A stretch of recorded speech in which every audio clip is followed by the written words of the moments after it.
Good evening. I'll call the regular council meeting to order for Monday, May the 10th, 2021. First item, the approval of the agenda, that the May 10th, 2021 regular council meeting agenda be adopted as presented. Moved second. All those in favor? Carried. Thank you. Next item is the adoption of the minutes for the regular council meeting for April the 26th. That the minutes of the regular council meeting held April 26, 2021 be adopted as presented. Moved second. Any errors or omissions? Hearing none. All those in favor? Carried. Okay. Next item is the record of our public hearing on the 26th of April, that the District of Hope record of a public hearing held April 26, 2021 be received. Moved second. Thank you. All those in favor? Opposed, if any? Carried. And has our guest arrived? Mr. Cortese? Yes, Sean's there, I think. Oh, I see. Mr. Reed. Okay. Our next item we have for delegation, we have Mr. Sean Reed here from KPMG to discuss our recent annual audit. Mr. Reed, if you're ready, you can kick it off for us tonight. Okay, thank you. Do you have the document in front of you, I'm assuming? So we do. Okay, do you want me to share it on the screen or just go through it? Whatever you prefer. I can just speak to it. I'm going to start on the page that says executive summary.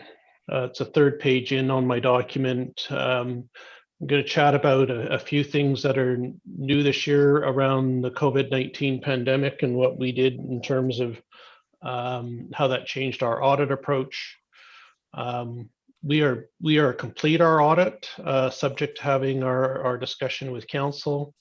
I have the signed management representation letter, and really, so having this discussion is the last matter that we need to complete our audit. In terms of areas of focus, we looked at the acquisition of 753 Waterworks, and I'll get into that in a little bit more detail. I'll get into all of these items in a little bit more detail a little later on in my presentation. We looked at transfers from other governments, contingent liabilities, and as well as your tangible capital assets. Excuse me, Mr. Reed, I'm going to sorry to interrupt you.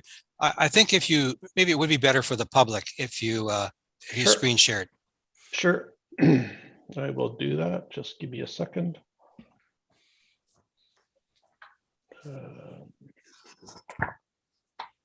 Oops, so there's what I want to share.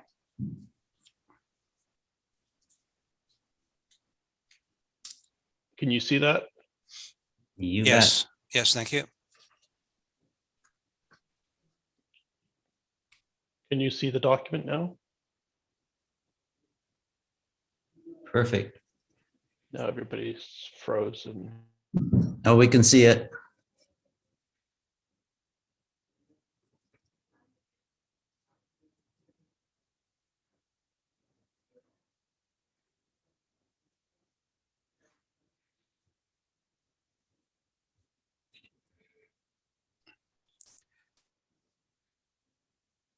Tom, did we lose Mr. Reed? I think we have. He's froze up. Coming back.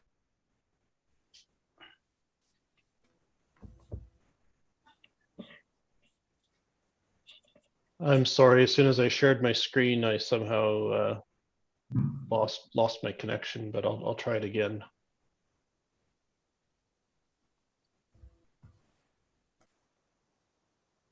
Okay, I have it up now. Can everybody see that? It's there now, yes. Okay, so I've highlighted a couple things. These are just for my speaking notes as we go through here. So I'll just continue on then to the next page.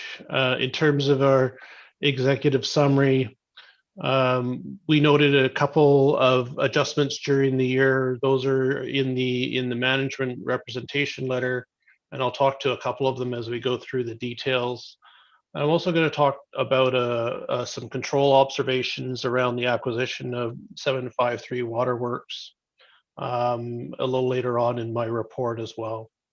I do like to confirm that we are independent, both verbally and in writing, and we need to be independent in order to sign off on our audit report.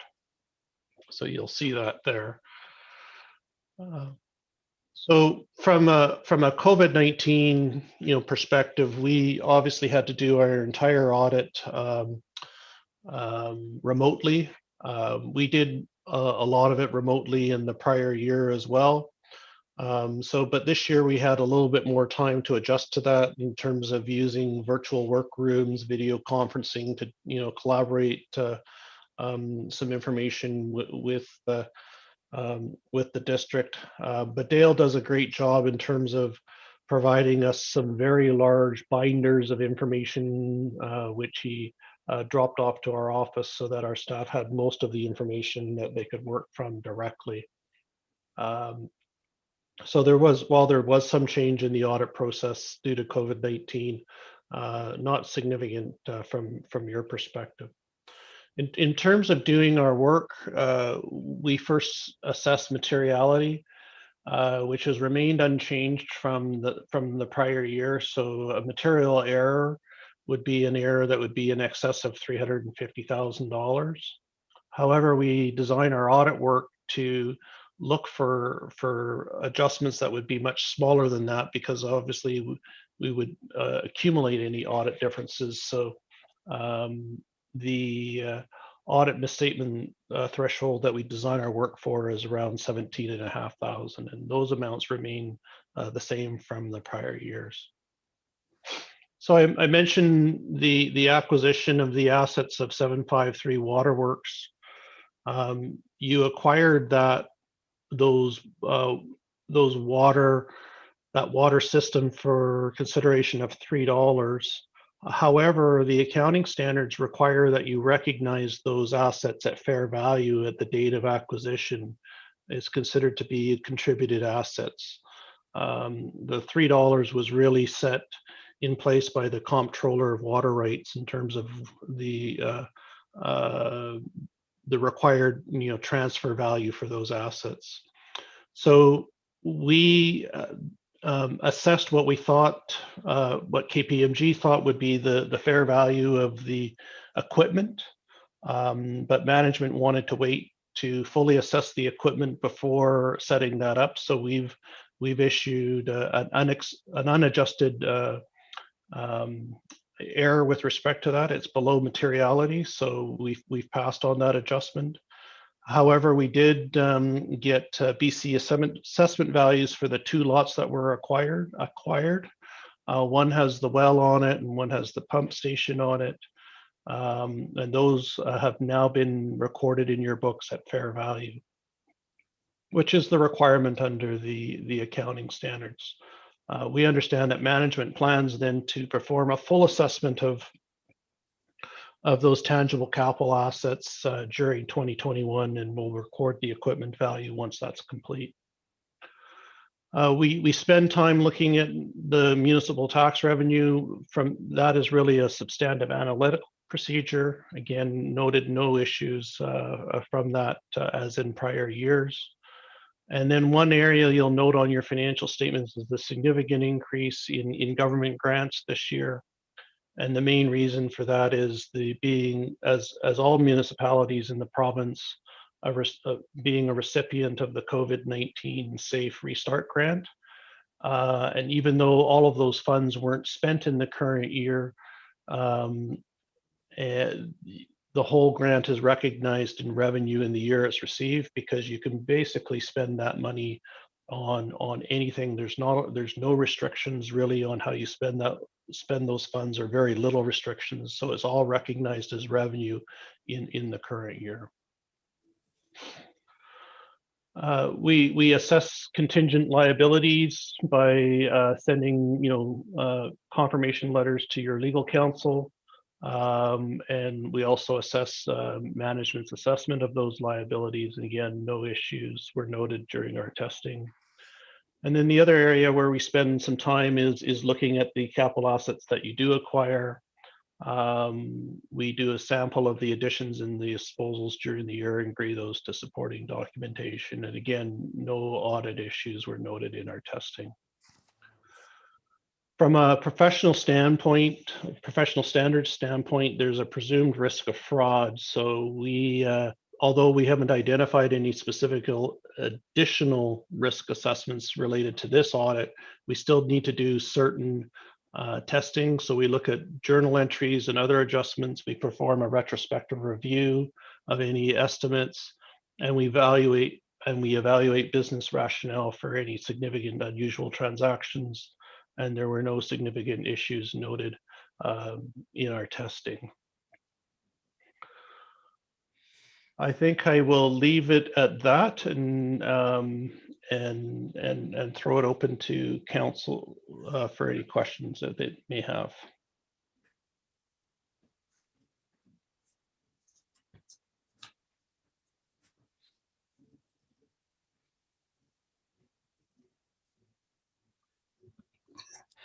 Thank you, Mr. Reed. If you could close your presentation for me, then I can see all of council. And I saw Councillor Erickson's hand go up. Is that? Yeah. Go ahead, Councillor Erickson. Thank you. What I had circled was that with the 753 water system, I saw that you had written down there, but you explained it fairly clearly, but I just have one question. So the monies that the credit that we got from the money that goes into our regular year end, 2020 year end, the 173,000 or whatever, 273,000, that goes into our normal budget. But the land and all that, you say we're going to put into the 2021 budget? Is that the plan? No, the Yes. land was actually, there was actually an audit adjustment to record the land in 2020. And then the equipment value will be recorded in 2021. Okay. So the land has already been put in then? Correct. Okay, thank you.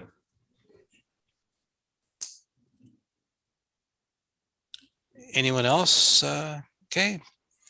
You got off easy tonight, Mr. Reed. Thank you for your presentation. Thanks for your presentation. We'll see you next. We'll see you next year. Okay, hopefully in person. Hopefully in person. Yes. All right. Moving on to the next item is a report from our Director of Finance, Mr. Cortis. Thank you, Your Worship. Just have to find it here.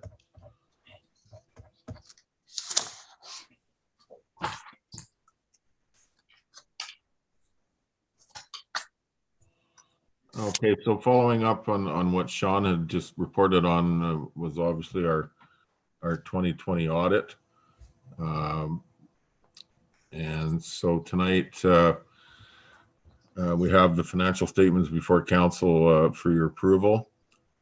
And the recommendation is that the 2020 consolidated financial statements of the District of Hope be approved, and that the independent auditor's report be received, and that the independent auditor's report be attached to the consolidated financial statements of the District of Hope. I'll move that.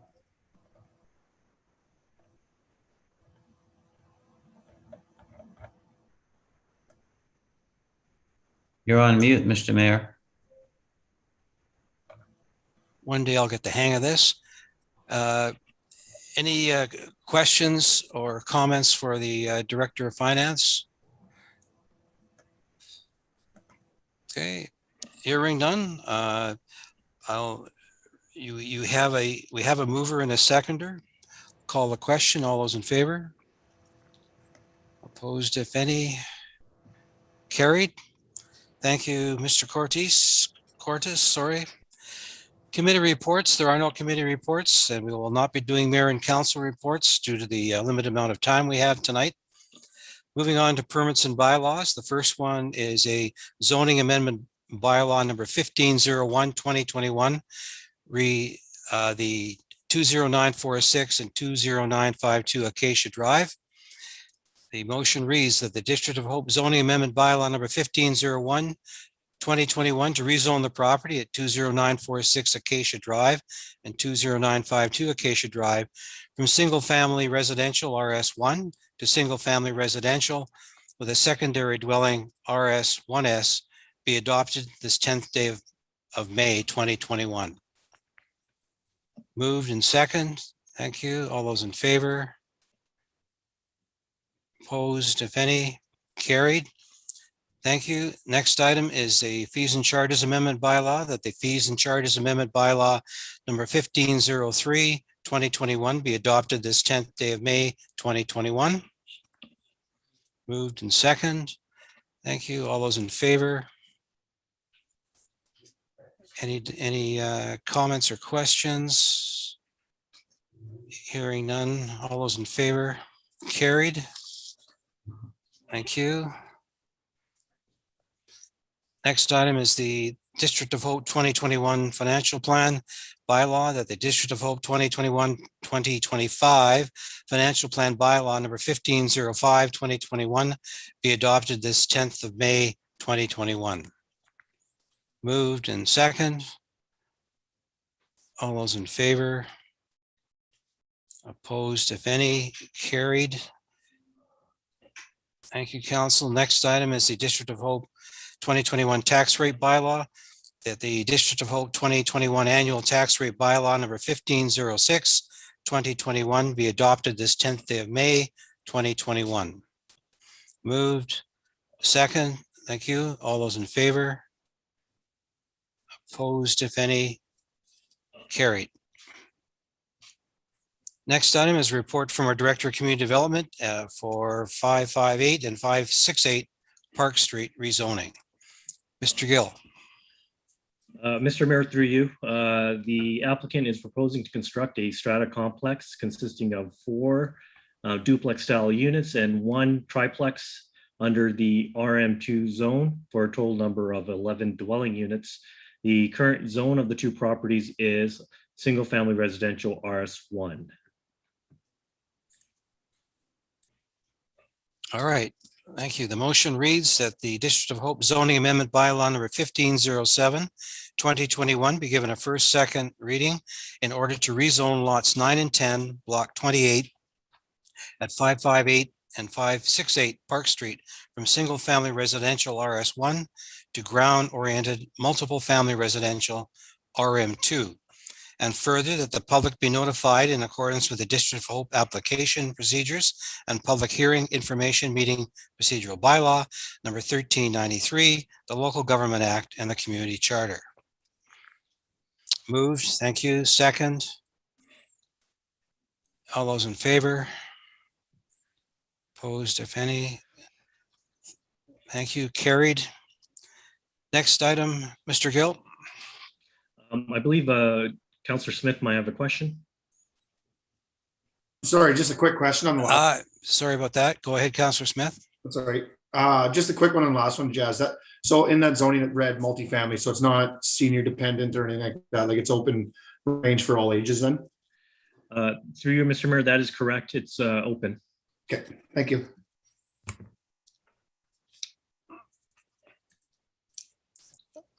All right, the next item is your report on 21297 Lakeview Crescent.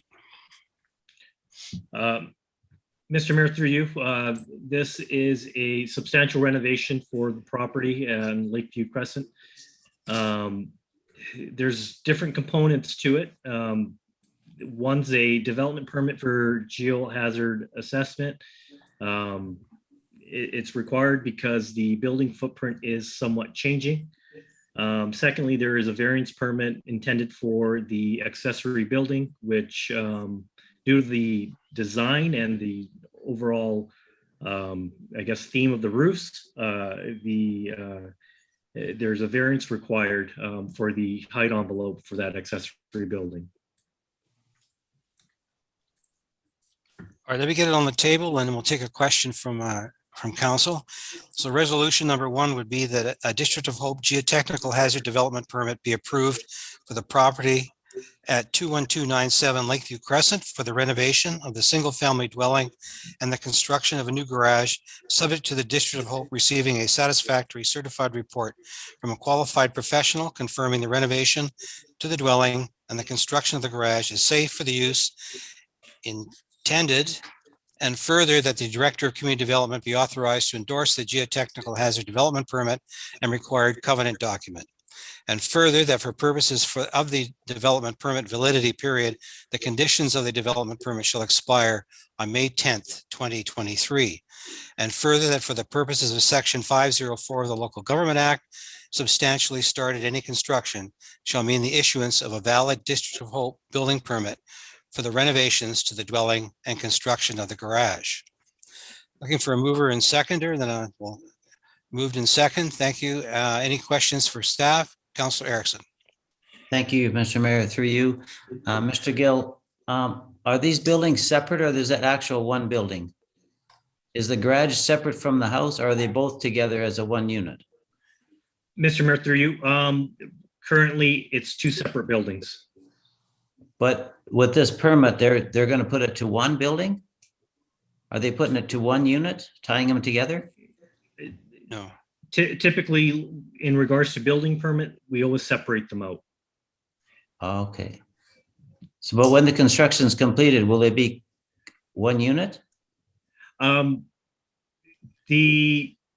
it stands in accordance with the proposal, it's two separate buildings. In the future, if the applicant decides to put a breezeway in, notifying, let's say, the building inspector, at that point in time, we would have to make a determination if we consider it one dwelling or still two separate units. Okay. Okay. That's all I was wondering about the building permit. If you have to have two different permits or two different applications for a garage and for the house. Okay. Thanks. Thank you. Any other questions of staff? Not, I'll call, Councillor Stewart? Yep. Thank you, Mayor Rob. My question probably is very silly, but I don't understand, and I'd just like to understand before we move forward. So there's a loft on top of the detached garage. Why is that different than a suite? Like, I'm not quite understanding why it's on a RS1 and you can have a separate living space. If Jazz has a moment to just explain how that works. Mr. Mayor, through you, not a silly question. It's a good question. Typically, a suite is supported by a kitchen and a bedroom and a washroom facility. In this case, in accordance with the building plans, there is no kitchen or living quarters up there. It's just room, period. Thank you. Okay, anyone else on resolution 1? Okay, I'll call the question. All those in favor? Opposed, if any? Carried. Okay, resolution number 2 for the same property, that council approves the preparation for a development variance permit in order to relax the maximum building height for an accessory building or structure from 5 meters to 7 meters in order to build a garage on the property at 21297 Lakeview Crescent. And further, than in accordance with the District of Hope Development Procedures Bylaw, the Local Government Act, and the Community Charter, authorize staff to issue a notice of intent to consider the approval of the development variance permit to the neighboring property owners. Moved in second. Thank you. Any discussion for staff? Councillor Medlock? Question, looking at the rendering we have of the proposed building and the elevation of the roof that needs to be varied, it does not appear in the picture, at least, to be any higher than the roof line on the house. So what is the roof line on the house elevation allowance, I guess? Mr. Mayor, through you, typically within the RS1 zone, it's 15 meters is the height envelope. And I just want to confirm that with you here. About that. And then typical height for, I guess, the accessory building is 5 meters. It's the design that's throwing everything off. We typically see this slope style flat roof. We measure it as a flat roof and not a pitched roof. A pitched roof is typically the highest pitch and highest eave. In this case, it's considered more of a flat roof. That's how we're sort of calculating this out. Okay, so I guess my point is that it does not appear that it's going to be towering above the house and blocking the view of the house at all. So I support it. I think the rendering looks attractive, and I don't think it's going to be onerous on the property. All right. Anyone else on council? Okay. Call the question. All those in favor? Opposed, if any? Carried. Thank you. Next item is for information correspondence that the information, stop, don't even go away. Mr. Gill, you were going to jump in there. Yes, we have the return report for the temporary use permit. Yes. Gee, I'm trying to rush the night and we've got lots of time. All right. You want to speak to it now then? I'll be quiet. Sure, Mr. Mayor. The proposal once again for 20060 Hawkins Road, and it also involves another separate property, 64121 Flood Hope Road. So for the Hawkins Road property, the property owner is requesting an amendment to the industrial temporary use permit as sanctioned by council in 2020. In the addition, the extraction and processing of gravel and storage of equipment related to operation. To the operation, the applicant is seeking approval to add a third-party storage of pipeline equipment and lay down of pipeline associated materials to be added to the permitted uses on the property. For the Flood Hope Road portion, the property owner is seeking the issuance of a new TUP for their adjacent property in order for a new pipeline contractor to place a construction office on site, including the possibility of vehicle parking. As discussed previously in the council meeting, the applicant's intention is no longer to consolidate. It would be a property or boundary adjustment to meet the 2-acre requirement for RS1 zone properties to be allowed to have a temporary use permit on. Thank you. I'll read the motion, get it on the table, and I see the applicant is here. If there's any questions directly to Mr. Jacobs, he's available. So the motion reads that council approves the issuance of an amendment to temporary use permit number CA 8629471 to additionally allow for the third-party storage of equipment and construction at 20060 Hawken Road.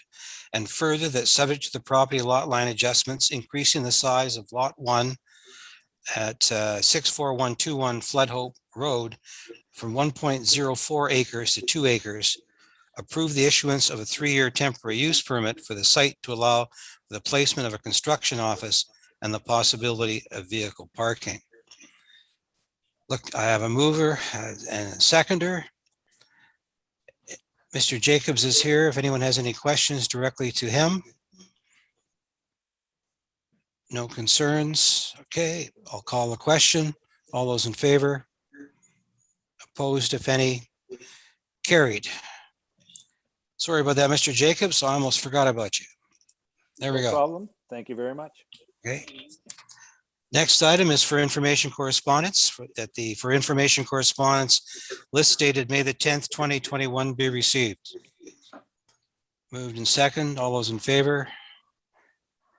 Opposed, if any? Carried. Thank you. Next item is the accounts payable check listing, that the accounts payable check listing for the period April 1st to 30th be received. Motion to receive. Thank you. Moved and second. All those in favor? Opposed, if any? Carried. There's no other pertinent business. But because we have a bit of extra time and we went through that quicker than I anticipated, if any of council has any time-sensitive information they want to share with their report, we can do that now if you wish. Okay. Hearing none. We'll go to the question period that due to the COVID-19 pandemic, council meetings are closed to the public. However, the public can email questions and or comments to the Director of Corporate Services at dbellingham@hope.ca.